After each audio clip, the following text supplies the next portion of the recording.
teacher's role is to keep order in your classroom. The teacher's role is to do a lot of talking. The teacher is the gatekeeper. Who should talk now? Dispenser of supplies. I thought that was funny on their list. Grantor of special privileges. System of rewards and punishments. Timekeeper. In elementary school, things happen because it's time for it to happen. That's not real life, right? We don't all live by such a strict schedule in our everyday lives. But in elementary school, the timekeeper job is really important when you have a classroom full of children and you need to move from one task to another. And then I thought this was interesting. It said in the book that, and it's so true, successful students in elementary school are kids that have patience. Kids that have patience because they have to experience delay in their day, waiting. They have to experience denying their desires or delayed gratification. They can't just get up and run around whenever they want. They have to wait. They have to wait their turn. Interruptions in their day. They have to endure all of this social distractions. Like if you're trying to work on something and someone's kicking you, that's a social distraction. And when you have 25, 30, 35 kids in a classroom, there's a lot of distractions. So the successful kids are the ones who must learn how to be alone in a crowd. And they have to learn how to focus, right, in a crowd of distracting distractions. That's something I know. I have 4 kids, and I know that I have at least one who had a really hard time with all of those distractions in the classroom. She would have been more successful had she had less distractions. But this is what public school is. It is that kind of a setup and a situation. Less successful students, if you're talking about less successful students, they exhibit less patience and are more impulsive. Is that bad? Is it bad to be more impulsive and less patient? Well, it certainly is going to affect your success in school, but it's not a bad thing, right? A lot of us have less patience, and it's just the way it is. So if you think about that, what makes a successful student? Is it how smart they are? Is it how well they write? Is it how well they speak or type? No, it's how well they can endure the distractions in the classroom. It's something to think about. Okay. We talked a lot about middle school, and you told me about your middle school years. I think I had mentioned my middle school years where I went to a K-8 school. I went to 3 different K-8 schools. We moved, and one of the schools closed down.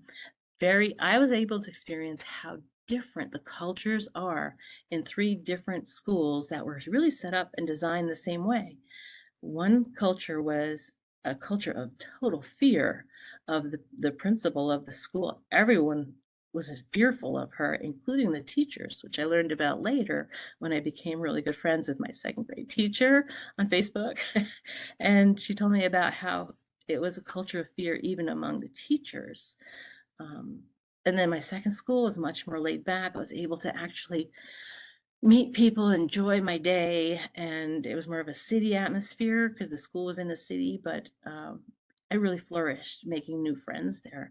It was less structured. And then my next school was more structured, but no fear. So it's such different cultures from 3 different schools that were really designed the same way.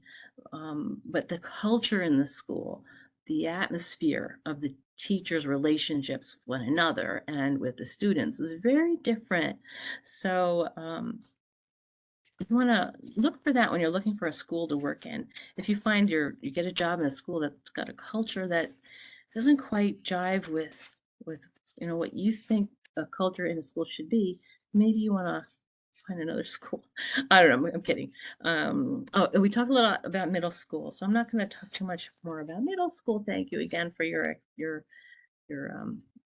feedback, but middle schools do change a lot because middle schools, and you've all told me and recognize that how different the children are in middle school because they're changing, their bodies are changing, their minds, their brains, everything's changing about them. And we've changed the different ways that we think are effective through the years. And actually, a lot of those designs in middle school do fall down to how much space do we have in the building. My kids went to a school district where all the elementaries went up to 4th grade, and then they took all the 5th graders from all the elementary schools and put them in one building. And then they took all the 6th graders and put them in one building right next to the 5th grade. They could share resources like the library and the gym, but they separated them, 5th grade, 6th grade, and then all the 7th grade and 8th graders together were in another building. So they did that because of space. How many kids can you fit in the school? And it might even be different and have changed between when they were there and today. I don't know, but definitely you want a middle school that is sensitive to what's going on in the life of a middle school child that is a special creature. All right, and then high schools have changed the most in the last 100 years. As I was saying before, they weren't always compulsory, and we have to think about how successful are they, and are they keeping up with the times? Today, like 3/4 of our students across our nation actually graduate. Um, and without that graduation diploma, they may or may not um, find a job that pays them well enough to um, to get by. We live in Seattle. It's really expensive, and we know that, right? Um, so we have to think about our high schools. They were designed 50 or more years ago.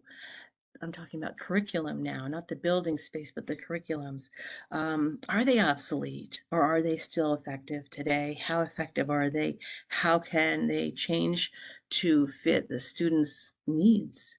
There's a lot of conversation out there about what we should do with our high schools to reach all our students and not lose so many before they graduate. And I'll talk more later too about what our state has done to help students graduate.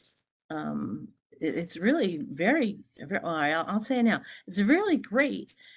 And in our state of Washington, if the student drops out of school at 16 and goes to work or does something else outside of school, they can come back into school at 17 or 18 or 19 and still get education up until I think it's age 21. So we don't just say cut off is 18, don't come back.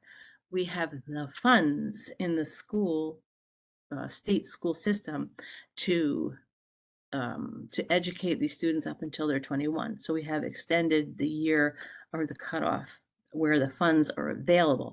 It's not that school is compulsory until 21, but the funds, the money is there to allow kids who have dropped out to come back into the school, into not necessarily your traditional high school down the street there. Each district or each area has a special school where they can come back and finish their schooling. I think Edmonds College actually is one of those specific places where students can come back and finish their actual degree, not a GED degree, not an equivalency degree, their actual high school diploma. So we have a unique state that has that extra financial means to help students finish their degrees, even if they take a break for a little while there. So I think that's really a really cool thing. And then the last thing I'm going to just talk about, what are the characteristics of an effective school? An effective school, what makes a school effective? In other words, what makes a school successful? And I think a lot of it we've talked about, teacher expectations, right? In that one case study, what do you expect from your students? And we should always have highest expectations, but realistic expectations. Do the teachers communicate well in that school that you're looking at? Is there task orientation among the staff? Is there are they academically engaged in the school? Is there behavior management? Is there principal instructional leadership? Do the parents participate? And is the school environment calm, safe, pleasant, and orderly are the 4 things that are chapter 2 listed there to have an effective school. Your school should be, hopefully can build a school atmosphere that's calm, safe, pleasant, and orderly. Those are the 4 things that they say really show whether a school or that demonstrate, no, the 4 things that you'll find in a school that is effective. And they also have, and this is the school glue, relationship trust. in the school? Do people have respect for each other, competence, personal regard, and integrity? Schools are human inventions, okay? We want our schools to advance the common good. We want our schools to help people live happy and successful lives. Those are the real main goals of our schools in educating our children, right? We want them to be successful. We want them to be respected, and we want to just advance the common good for everyone. So those are our goals. That's our mission, right? That's our mission as teachers and for our schools. We'll talk more about what makes an effective teacher later on. It's one of our other chapters, but the next chapter 3, this chapter has a lot of information in it. So pace yourself this week. It's very valuable information about who are our students that we're going to be working with. What is an IEP? What is ESL? What is ELL? What are all these terms and these letters? What do they mean? So it's a lot in this chapter.